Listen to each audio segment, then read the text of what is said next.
Hi again, Max. Hi. We were talking last time about the effect of the pandemic on work and routines. One thing I've discovered about the pandemic is it's had an interesting effect on my relationships.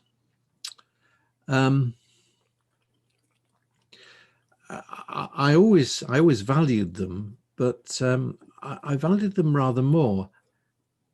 And I've noticed that the pandemic has made communication with people I don't normally see much more frequent and much more intense and personal.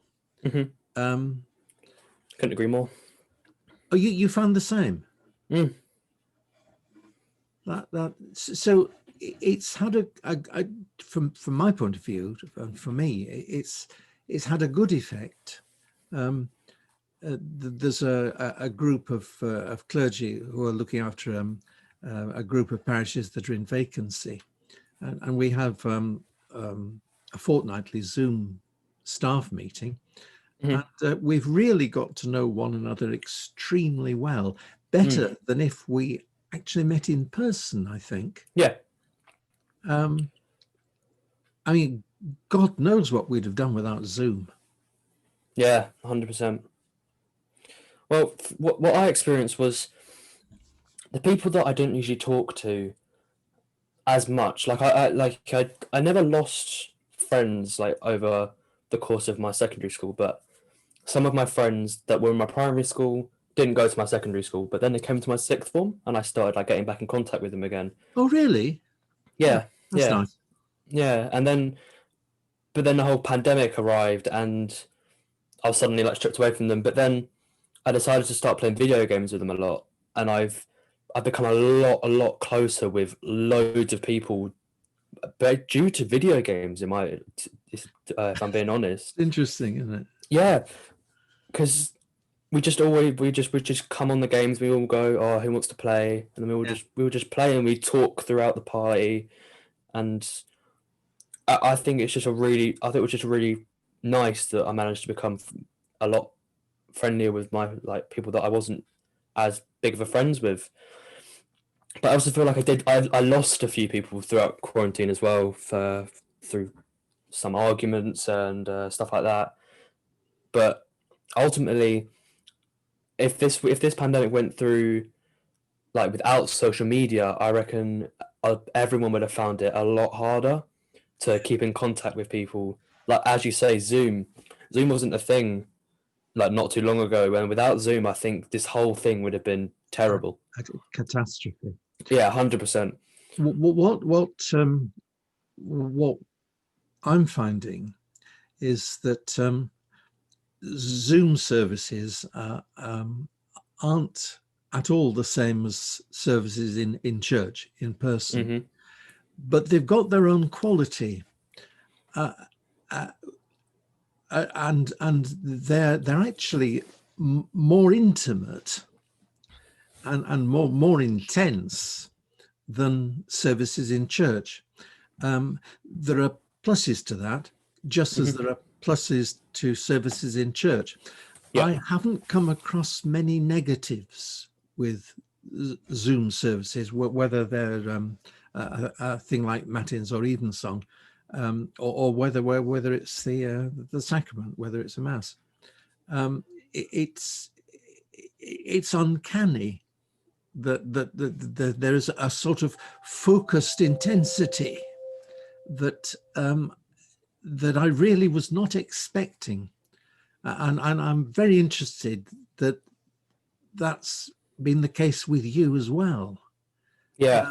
Well, coming off what you were saying about the masses that you were doing over Zoom, I obviously have online schooling at the moment, and I feel like it's very, very different from being actually in school.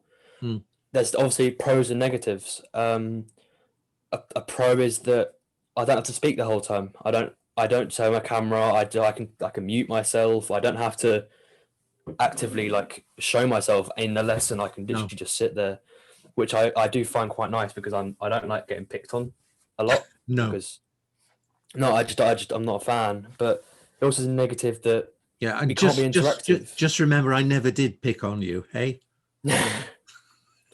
No, but there's a negative of it's not interactive. I'm a quite an interactive person in regards to like design and stuff. So I did product design, and a lot of it is obviously hands-on and stuff like that. But I can't do that at home. I can't use a 3D printer because I haven't got one, and I can't use all the tools because we just haven't got them. So there's a lot of pros and a lot of negatives in my opinion.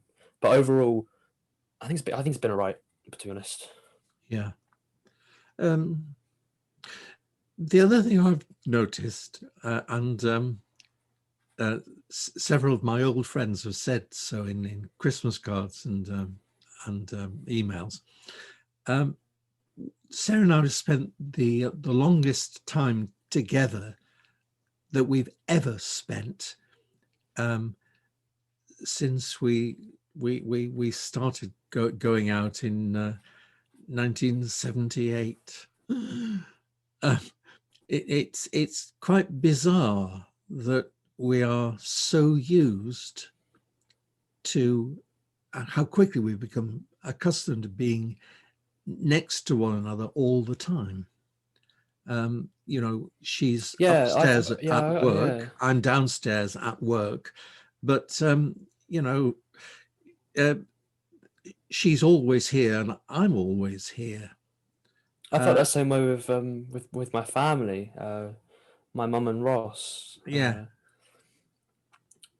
Like, And has that worked out all right? Because some of my friends said miraculously we haven't murdered one another, but that's actually funny you say that. But right at the start, my mum was like, "Okay, Ross and Max are probably going to kill each other if they don't stay apart from each other."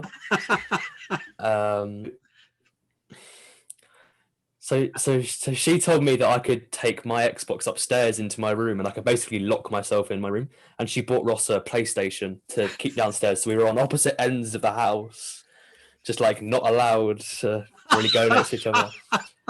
We only ever met at dinner time and lunchtime. But brilliant! But that obviously worked. Yeah. Well, I mean, it did work because we're both alive.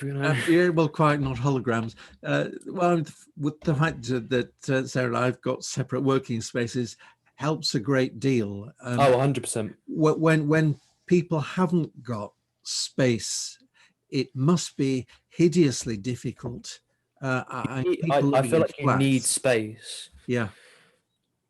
Like my space is obviously my room. Like not many people come into my room, and it's my safe space. I like being in my room. Yeah. And I just have to have space, to be honest. Yeah. That's just how I feel.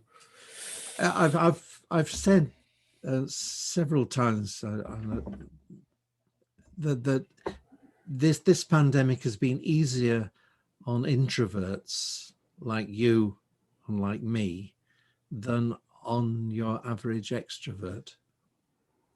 Yes. Because we at least have to spend time with ourselves, and we know we have to spend time with ourselves, otherwise we explode. And extroverts must find it hideously difficult. One thing I've noticed with Sarah, for instance, is that she's always got her, like you, her earpods in, and she's always listening to podcasts and broadcasts and things. Oh, I listened to over 100,000 minutes of songs last year. Oh, well, Sarah's not musical. What she really values is the noise of other people. And it took me some time to work that out. So that's one minor. I think it's just because she was annoyed at your voice, to be honest. Well, it could well be. Yes, someone else. True. Yes, it just throws the switch. But it took me some time to realize that's why she does it.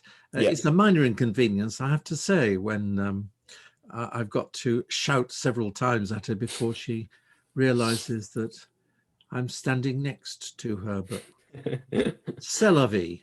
So all in all, it's not had as bad an effect upon relationships as we feared. Would that Yeah, be a fair 100%. conclusion? That Good would show. big conclusion.